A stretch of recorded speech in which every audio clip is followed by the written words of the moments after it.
Last week, Kaiser Permanente reimposed the requirement for staff and visitors to wear masks at its Santa Rosa, California facility.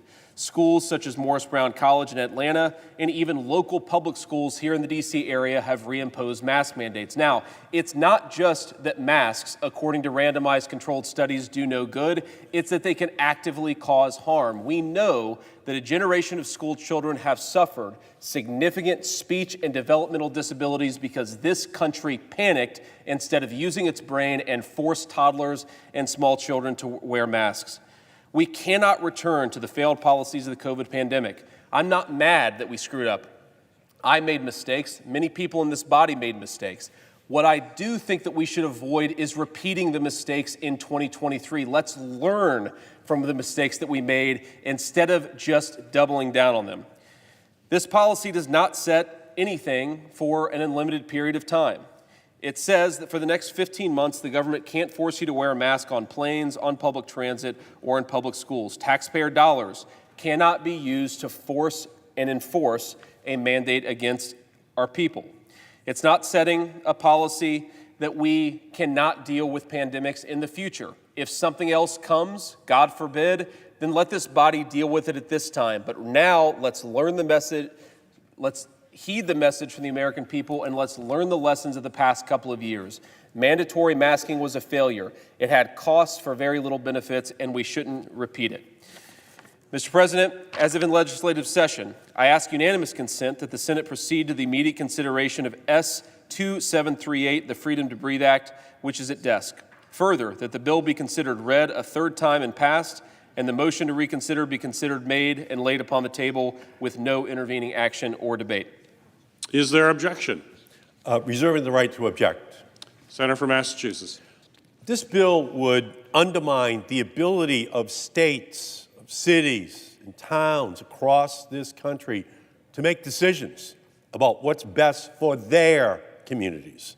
It would silence and hamstring public health experts who have guided our nation out of the darkest days of a pandemic that has killed 1,139,000 people in our country in 3 years.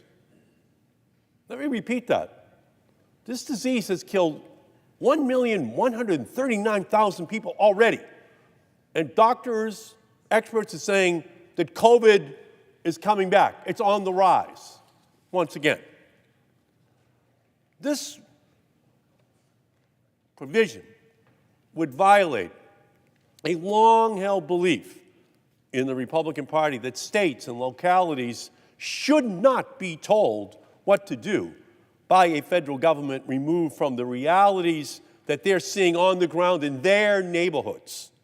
This bill is little more than an attempt by Republicans to dismantle a public health infrastructure that had to be built in order to deal with this greatest of pandemics since 1918.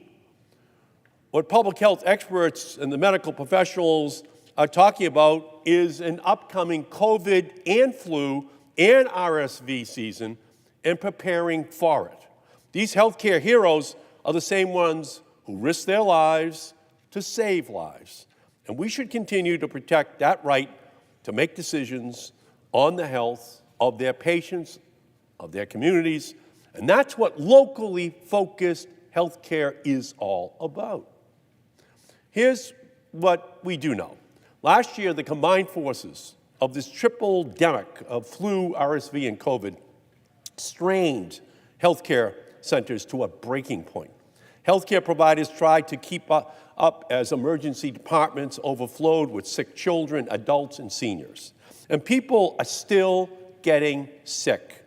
This year, healthcare providers, health centers, public health departments, transportation workers, and school districts are once again preparing to protect students and seniors and disabled and immunocompromised people all across our country. Millions of Americans will be doing what we can to protect ourselves and our loved ones.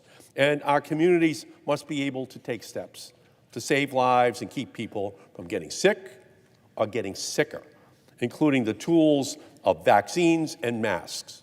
But the only thing that the Republicans seem willing to mask is their antipathy for making health care affordable and acceptable for millions of Americans.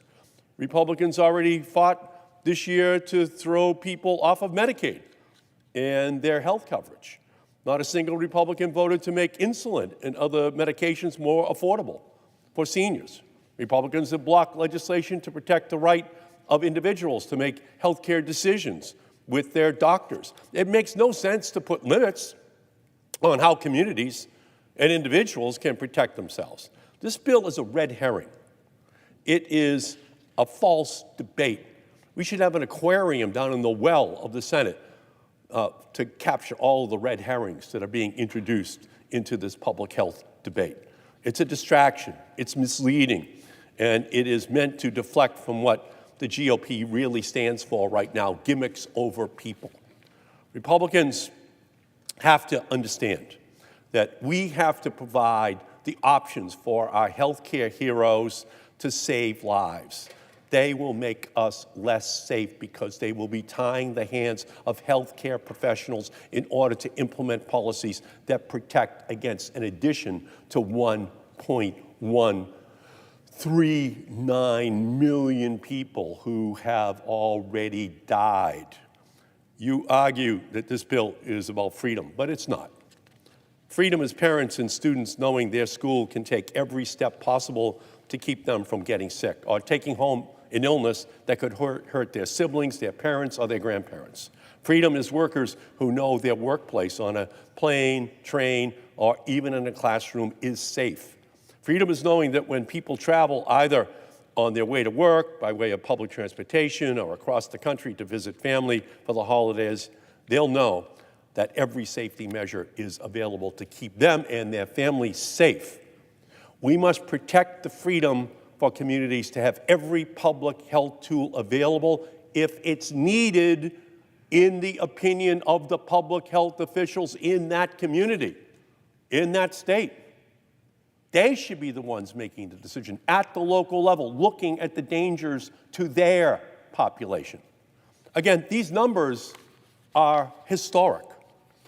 1,139,000 people have already died, and there's more coming.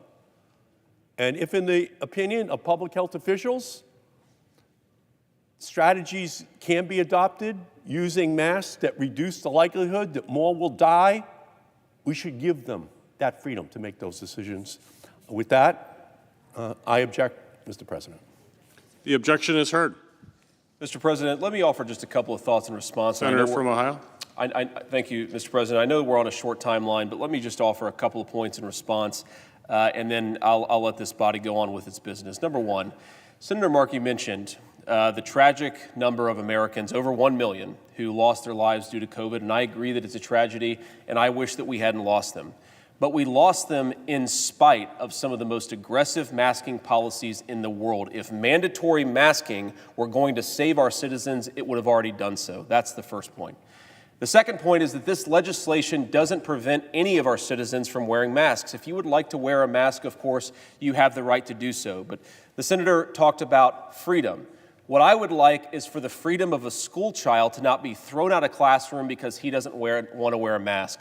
I would like the freedom of airline passengers to be able to go and visit their families and not be thrown off an airplane because they refuse to wear a mask. Freedom is fundamentally about respecting that you might have a different view than I do. Respecting that, accepting it, and not using government mandates to force our fellow citizens to do exactly what we want them to do, but to let us all figure this out together. The final point that I'll make here is I heard some pretty alarming rhetoric from my friend on the other side of the aisle. We are about to have some serious respiratory problems. We always do in the fall, and maybe it will be worse this fall and this winter than before.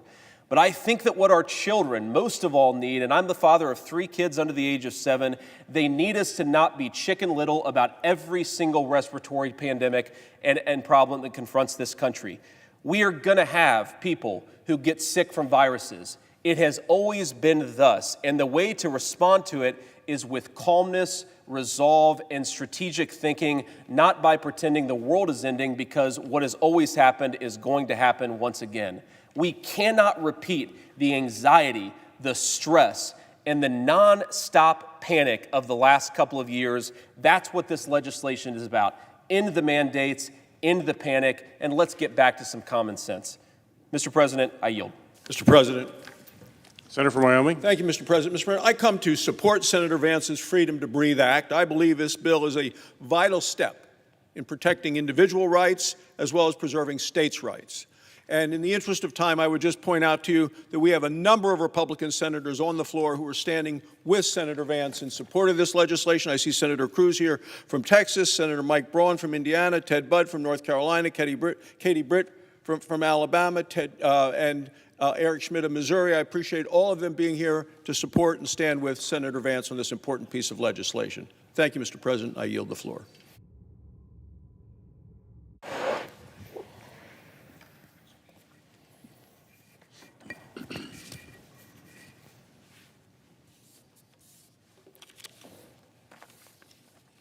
Mr. President, Senator from Texas. I ask unanimous consent that Joel Quito, a Coast Guard fellow at the Senate Commerce Committee, be granted floor privileges for the remainder of the Congress. Without objection. Mr. President, I ask unanimous consent that I be allowed to speak for up to 7 minutes and Senator Markey for up to 5 minutes prior to the scheduled roll call vote. Without objection. Mr. President, I rise today to discuss Ana Gomez, one of President Biden's FCC nominees. If confirmed, she would give the Democrats a majority at the FCC that would enable them to impose a radical left-wing agenda, including investment-killing and job-killing so-called net neutrality rules, otherwise known as Obamacare for the Internet. I strongly oppose her nomination, and I encourage my colleagues to do the same. The FCC exercises vast power over how Americans communicate and access information.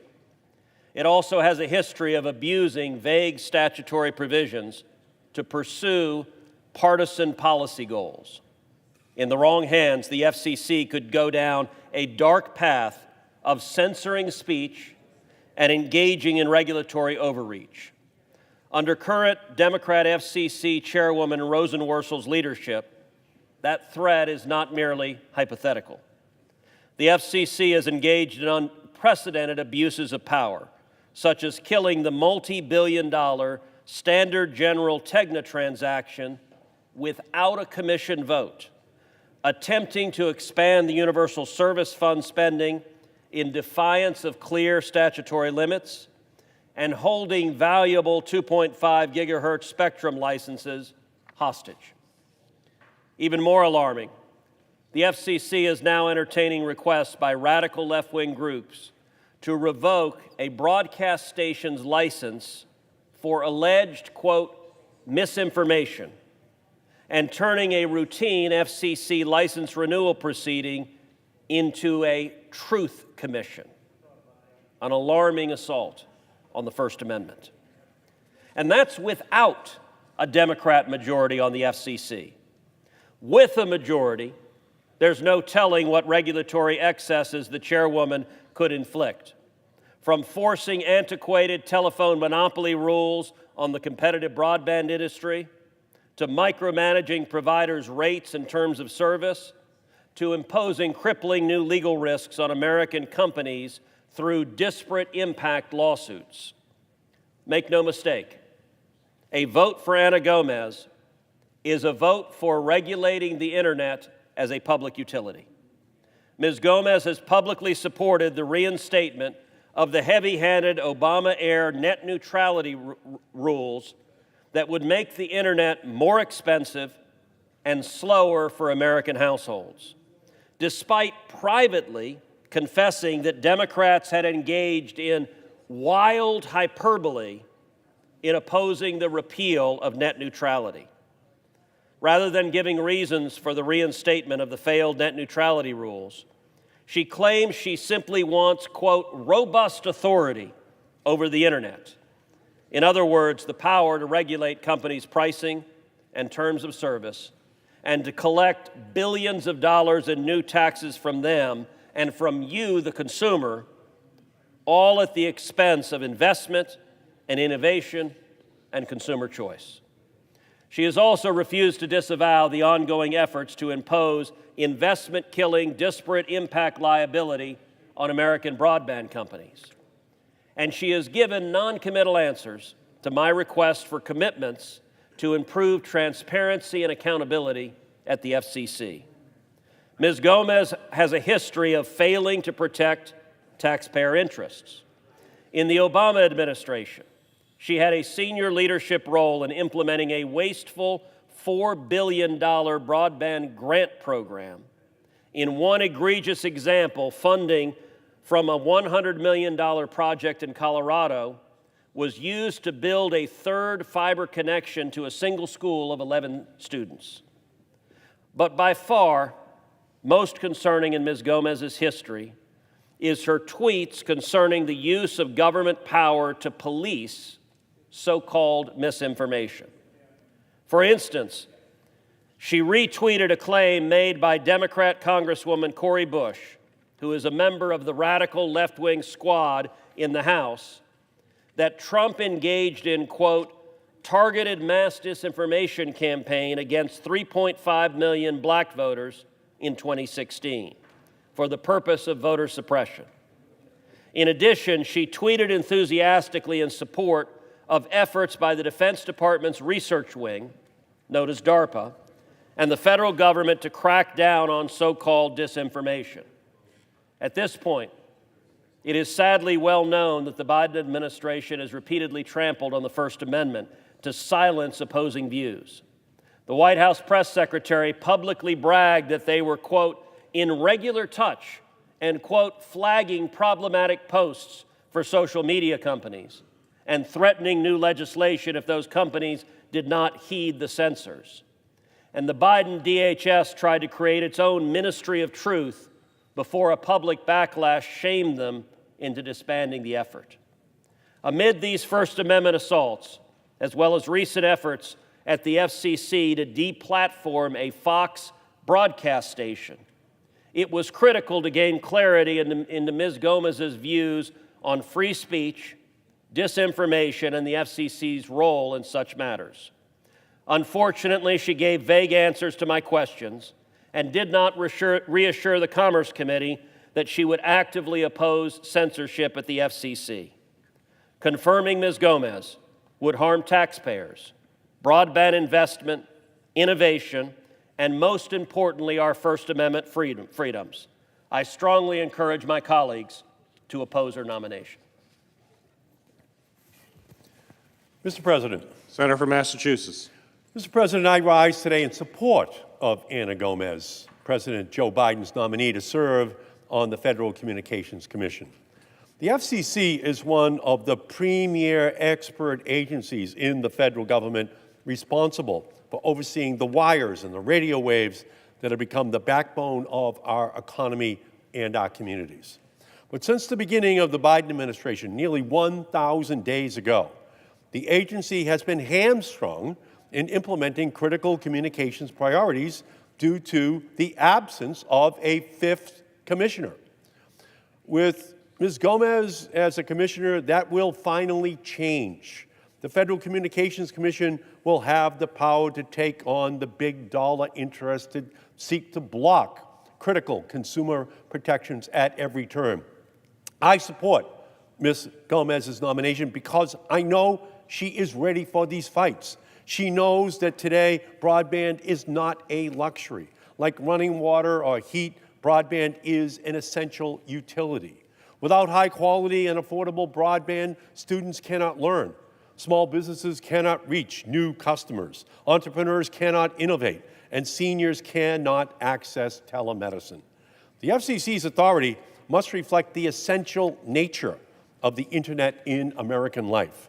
And that is exactly what Ms. Gomez will provide. With 3 Democratic commissioners, the FCC can act swiftly to restore net neutrality and protect a free and open internet. My Republican colleagues will say that Congress should act on net neutrality instead of the Federal Communications Commission. But their big cable and big tech industry allies will be in their ear with crocodile tear arguments about an out-of-control agency usurping the will of Congress. Well, If Republicans really want to take on this problem through legislation and not administrative action, then they should be prepared to join me when I reintroduce my net neutrality legislation in the coming weeks. They can be on record supporting the internet freedom or siding with the broadband behemoths. It has been nearly 6 years since the Trump FCC repealed net neutrality. We cannot wait any longer for Republicans to come to their senses. We must confirm Ms. Gomez so that the FCC can act without delay. We must confirm Ms. Gomez because the FCC must address other critical communications issues, including technology accessibility for people with disabilities, protecting local community media, and closing the homework gap. I am particularly concerned about the future of the $7 billion emergency connectivity fund, which I passed during the pandemic. Over the past 2 years, thanks to the Commission's hard work, the Emergency Connectivity Fund has provided laptops and tablets and internet services to more than 17 million students and teachers, and those resources are particularly critical for Black and brown and immigrant and low-income populations who often lack the access to the internet at home. Unfortunately, this program will soon be out of money, potentially disconnecting millions of students and driving a deeper wedge into the digital divide. We cannot let that happen. I stand ready to work with my colleagues to extend this essential funding, and I know that Ms. Gomez, like Chairwoman Jessica Rosenworcel, will be a fierce advocate for students at the Commission so that we can keep closing the homework gap and provide every child with access to the 21st century tools they will need. We stand at a critical moment to ensure a just broadband future for everyone. We need Anna Gomez on the Federal Communications Commission. She has the knowledge, the values, the judgment that the Commission needs. I urge my colleagues to join me in supporting her nomination. I yield back, Mr. President. Previous order, the question is on the nomination. Of the ayes. Is there a sufficient second? There appears to be. The clerk will call. Ms. Baldwin.